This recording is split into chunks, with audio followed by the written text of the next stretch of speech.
Jadi sangat puas, puas cukup 22%, tidak puas 15%, dan sangat tidak puas 13%. Ya, aneh. Kalau kita masukkan sangat puas dan puas itu cuma 59%. Ya. Tapi kalau kita masukkan cukup, yang tidak jelas itu cukup puas atau cukup tidak puas, jadi 81%. Ya. Itu apakah pekerjaan dari lembaga survei yang beginian?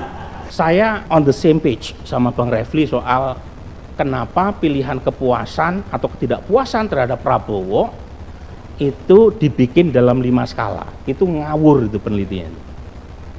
Ngawur itu. Saya tahu siapa yang bikin. Ini cukup puas dimasukkan ke kelompok yang puas. Jadi menurut saya itu problematik.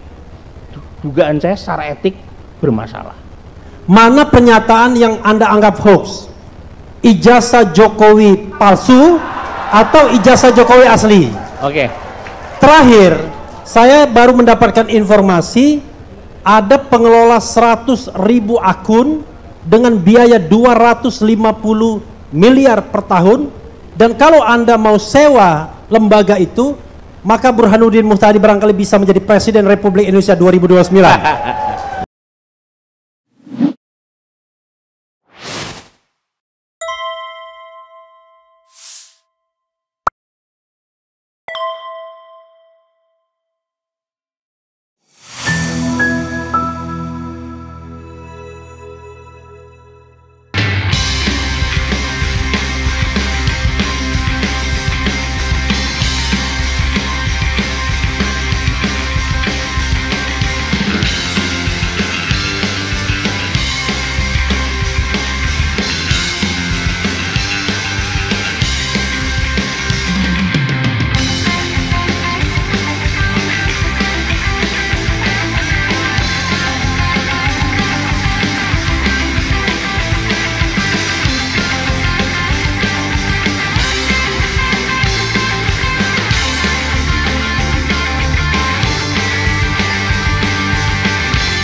Assalamualaikum warahmatullahi wabarakatuh. Terima kasih Mas Yusuf.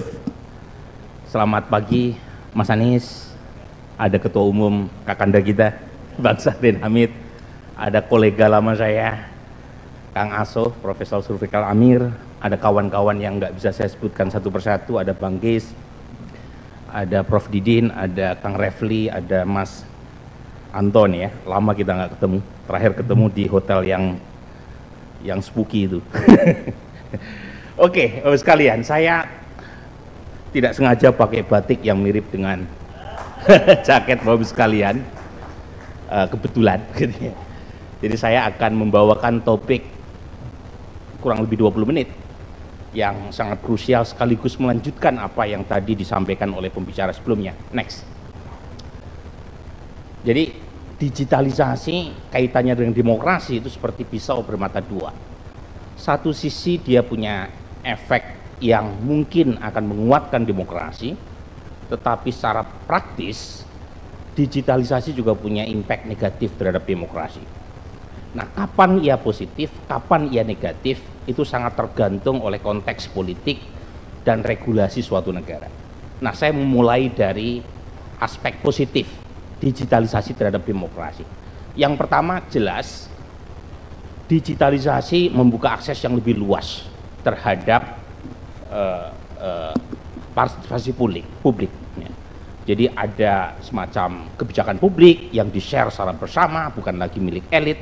Ada juga isu sosial politik yang bisa kita cerna, kita telan bersama, termasuk juga peningkatan partisipasi konvensional melalui e-voting maupun partisipasi non-konvensional seperti online activism dan seterusnya. Dan tentu saja ada transparansi dan akuntabilitas. Jadi melalui digitalisasi via internet dan sosial media, kita bisa mengecek ya, pertanggungjawaban kinerja pemerintah melalui macam-macam lapor.go.id dan seterusnya, termasuk melalui citizen journalism. Next. Nah, saya kebetulan bawa bukunya. Ini contoh aspek positif digitalisasi terhadap demokrasi. Jadi Sarah Jackson dan koleganya itu menyebut dengan istilah hashtag aktivism. Apa itu hashtag aktivism? Kata mereka, hashtag aktivism adalah strategi komunikasi digital yang mengkombinasikan antara teknologi, emosi, dan politik untuk menyuarakan suara kelompok marginal. Jadi ada 3 kata kunci di situ, ada teknologi, ada emosi, dan ada politik. Coba kita lihat satu persatu. Next. Ini ciri utamanya. Jadi yang pertama,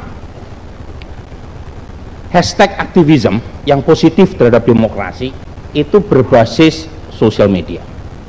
Yang kedua, politik dari bawah. Jadi kalau dalam konteks Indonesia ada peringatan darurat, ada Indonesia gelap, tapi dalam buku ini contoh yang disebut adalah Black Lives Matter, Me Too, dan seterusnya. Jadi politik dari bawah, bottom up. Dan umumnya politik dari bawah ini keluar dari ciri kelompok politik formal yang cenderung kaku, sementara hashtag aktivism itu karena dia bersifat bottom up, maka muncul dari kelompok orang-orang biasa. Setiap orang punya suara, punya makna. Termasuk dia juga mengangkat identitas dan keadilan sosial, dan terakhir karena dia bersifat dari bawah, maka relasinya itu bersifat jaringan dan bukan hierarkis. Next. Nah, mengapa hashtag aktivism ini marak? Ya. Yang pertama, karena dia menjadi disrupsi buat mainstream media gatekeeping. Jadi media tradisional itu terlalu kaku dan ada proses gatekeeping yang demikian kuat sehingga menyeleksi info-info yang dirasa penting oleh publik. Contohnya adalah Free Palestine. Ya. Kalau kita baca atau kita dengar media-media barat secara umum, itu nyaris tidak ada suara untuk mengakomodasi kegelisahan masyarakat global terkait dengan ketidakadilan sosial, ketidakadilan apapun yang terjadi di Timur Tengah. Baru-baru ini misalnya ada puluhan wartawan BBC yang membuat semacam pengakuan bahwa selama ini reporting mereka terkait dengan Israel dan Palestina itu direpresi oleh pimpinannya. Nah, muncullah gerakan-gerakan di sosial media Free Palestine, termasuk foto sebelah kiri bawah ada anak perempuan Palestina yang selamat dari pengeboman Israel dan dia menghindar dari kobaran api, dan itu viral banget ya di sosial media. Itu nyaris sebagai bentuk perlawanan terhadap dominasi tradisional media yang tadi merepresi keinginan dari publik untuk mendapatkan keadilan sosial. Nah, yang kedua, mengapa dia bersifat atau sukses menjadi ciri utama dari hashtag aktivism adalah politiknya bersifat afektif. Nah, ini nanti saya akan kaitkan dengan Mas Anies ya, karena saya kira kekurangan Mas Anies yang kedua ini gitu ya. Jadi aspek afektif, karena politik itu bukan semata-mata rasional. Politik ada unsur afeksi, ada unsur emosi. Nah, teman-teman dari gerakan rakyat itu harus mampu menyuarakan politik sebagai sebuah emosi. Kalau kita saksikan acara hari ini itu full dengan asupan buat otak. Bagus juga Bung Sarin ya, topik-topiknya keren semua, tetapi politik itu tidak semata-mata urusan rasional. Saya barusan membaca bukunya Lerner, judulnya Emotion and Decision Making. Ternyata pengambilan keputusan termasuk dalam soal urusan elektoral yang selama ini menurut literatur berbasis rasional itu mitos, kata Lerner. Karena ujungnya pengambilan keputusan itu tidak bisa lepas dari emosi. Dia mengambil contoh, kalau orang sedang marah, emosinya marah, itu biasanya akan menurunkan resiko. Orang yang marah itu cenderung lebih berani dan impulsif. Tapi kalau orang takut, kata Lerner, dia akan cenderung menaikkan resiko, sehingga cenderung akan mengambil tindakan yang aman. Nah, penelitian dia juga menunjukkan kalau orang galau atau sedih itu biasanya meningkatkan konsumsi. Jadi orang galau itu suka belanja. Nah, itu contoh-contoh yang menunjukkan sekali lagi bahwa pengambilan keputusan termasuk urusan elektoral itu tidak bisa lepas dari urusan emosi yang tidak 100% rasional. Demikian juga dengan afektif publik. Jadi hashtag activism itu baru bisa sukses kalau bisa ya, menarik aspek emosi, afeksi dari netizen. Dan terakhir adalah network counter public ya. Jadi hashtag aktivism, digitalisasi positif terhadap demokrasi jika dia mampu memberikan alternatif, ruang alternatif bagi kelompok terpinggirkan. Next. Nah, sekarang kita bicara aspek negatifnya ya. Jadi bukan hanya yang positif, tapi digitalisasi juga punya impact negatif dan secara empirik proven ya. Yang pertama, hoax dan disinformasi ya. Banyak kan, dan sekarang tadi mungkin pembicara sebelumnya belum sempat mengeksplor namanya deepfake ya. Jadi deepfake itu video artificial yang dibuat semirip mungkin dengan aslinya.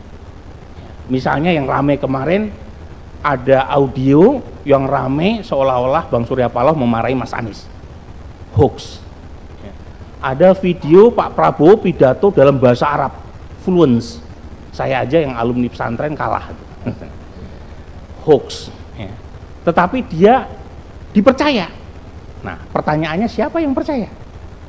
Dalam konteks elektoral, kembali ke rumusan awal saya tadi, politik tidak 100% menjadi bagian dari urusan rasional. Politik belakangan, terutama di era post-truth atau pasca kebenaran, itu lebih bersifat emotional appeal ketimbang berbasis fakta. Nah, ini dampak negatif dari digitalisasi terhadap demokrasi. Ya.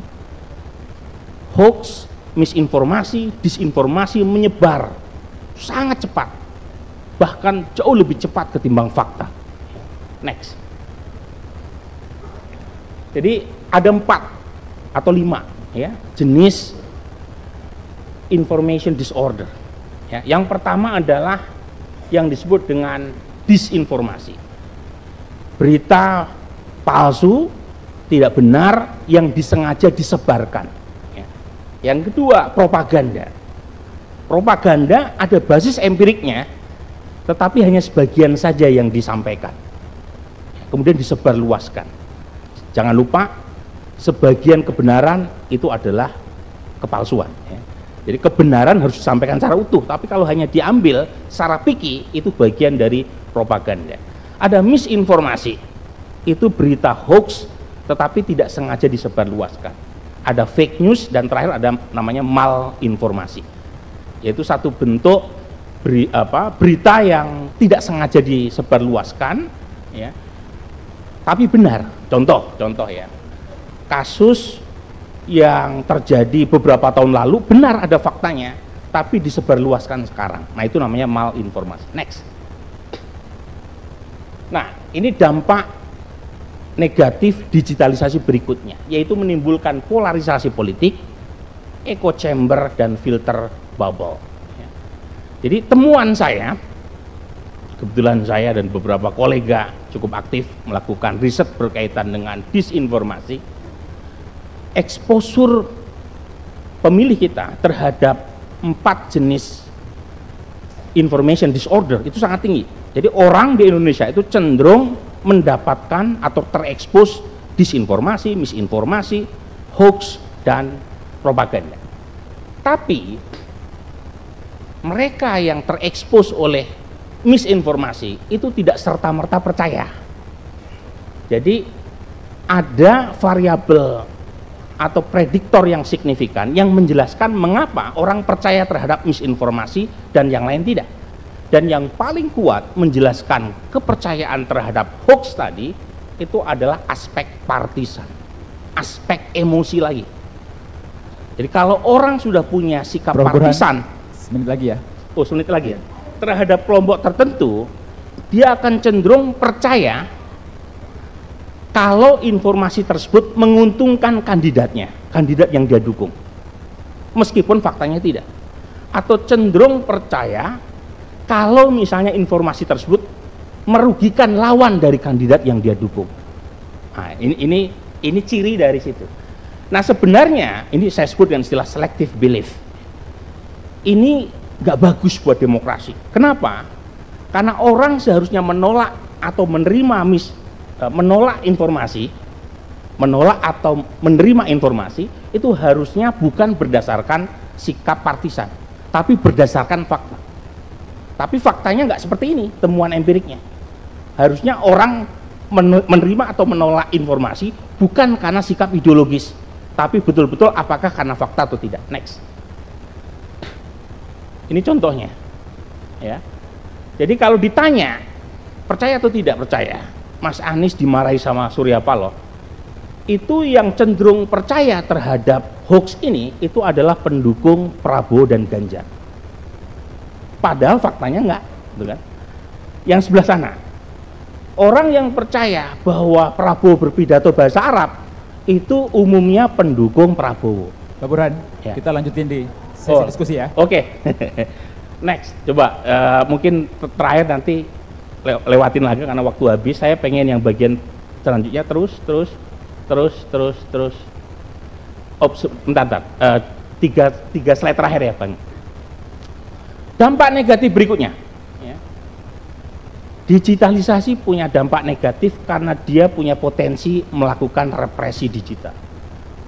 Dan ini istilah baru, namanya surveillance capitalism, yaitu kapitalisme pengintaian.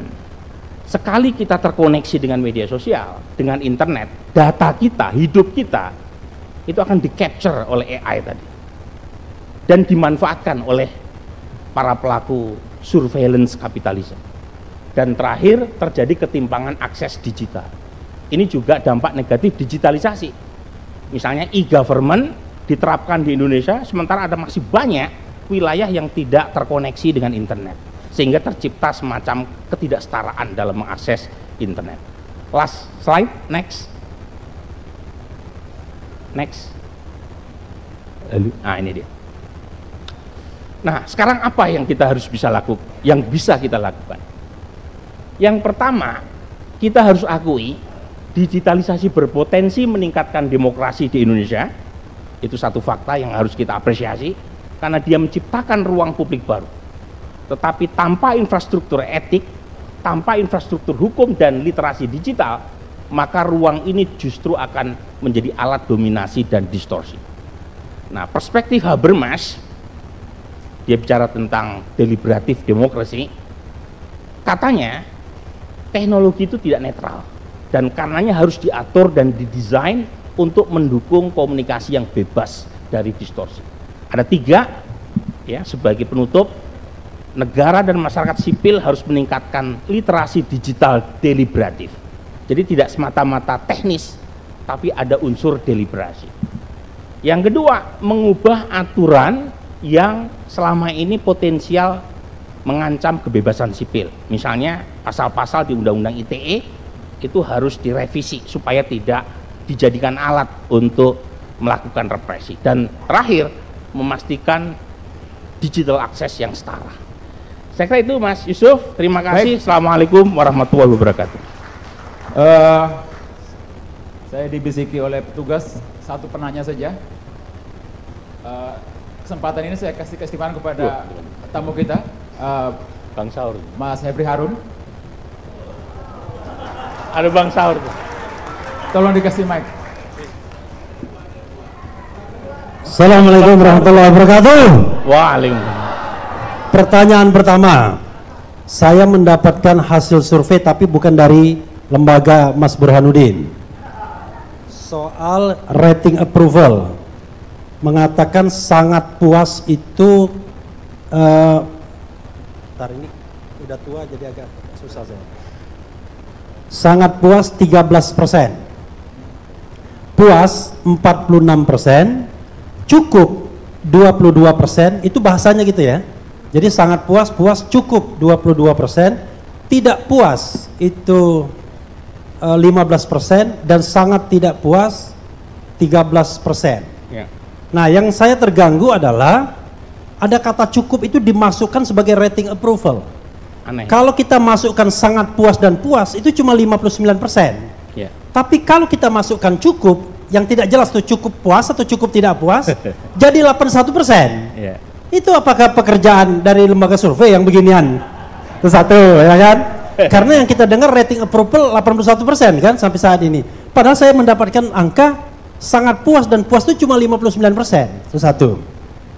Yang kedua, Mas Burhanuddin bilang dulu di disertasinya pengaruh money politik itu 12%.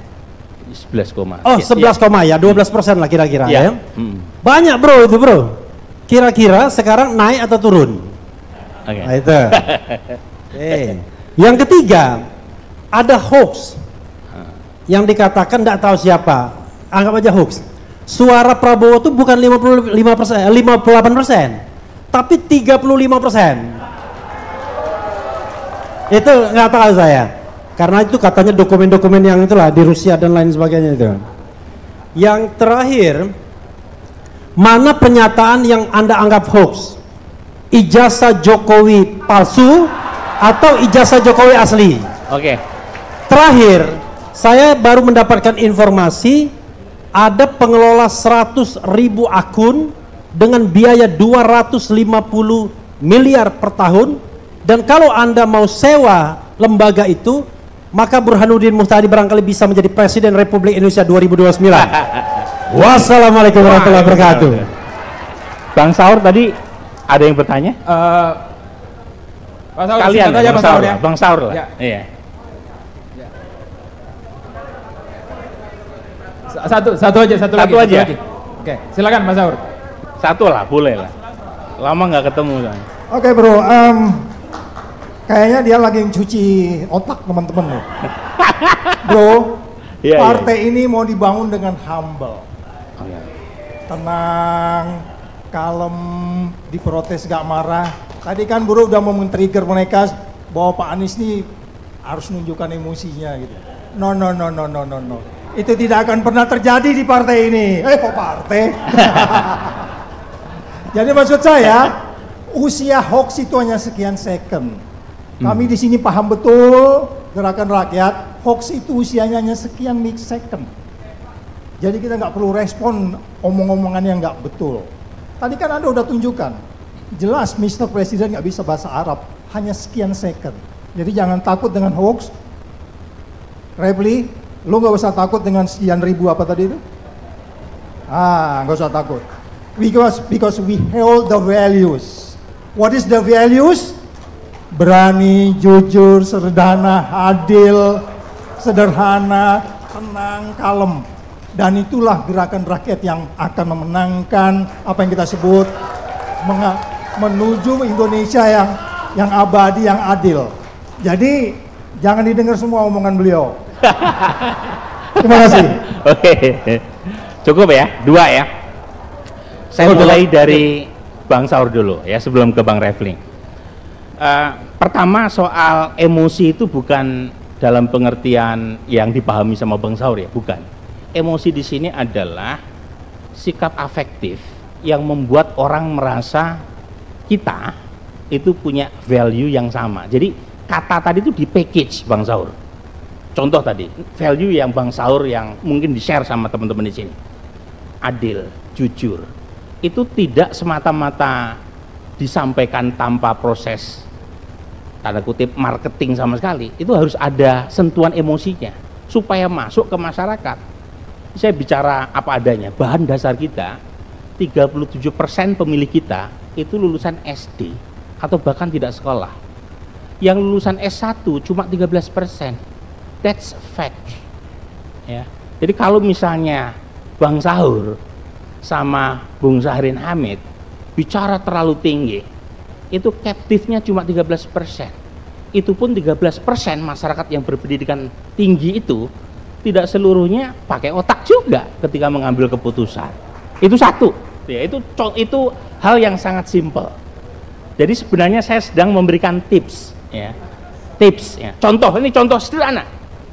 Saya sebenarnya tadi nggak sempat ya memberikan satu slide, ini ada dalam buku saya sama Monica, berkaitan dengan efek pemilih yang nonton debat secara keseluruhan dengan yang nonton klip kutipan debat capres. Kebetulan kita pakai survei panel, pemilihnya sama. Kita wawancarai waktu kampanye, satu lagi kita wawancarai waktu minggu tenang. Hasilnya menarik. Mereka pemilih yang nonton debat full, tidak hanya klip-klip video pendek yang disebarkan di medsos, itu lebih besar yang memilih Mas Anies ketimbang yang nonton klip-klipan aja. Artinya ketika klip video itu dibikin, itu kan ada sentuhan di situ, ada motif di situ. Mengapa hanya kutipan itu saja? Ya. Jadi ini lagi-lagi menunjukkan sekali lagi bahwa urusan politik itu nggak semata-mata rasional, Bang Saur. Ada aspek lain yang kalau misalnya kita abaikan, ya tentu akan merugikan secara elektoral. Itu satu. Kemudian ke Bang Refli, ya.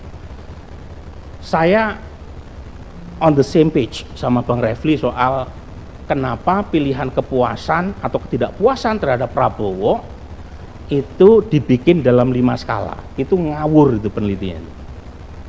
Ngawur itu. Saya tahu siapa yang bikin, sayangnya bukan anggota Persepi. Kalau anggota Persepi, dugaan saya dia pasti dipecat. Karena nggak adil, sangat puas, kemudian apalagi? Puas, kemudian cukup puas. Cukup puas itu harusnya ada di titik netral, skala 5. Ini cukup puas dimasukkan ke kelompok yang puas. Jadi menurut saya itu problematik. Dugaan saya secara etik bermasalah. Tapi lagi-lagi masalahnya sang menit lagi ya. Sang pembuat itu tidak bagian dari anggota asosiasi. Yang berikutnya, apalagi tadi pertanyaan Bung Refli banyak sekali tadi. Ada 4 pertanyaan soalnya.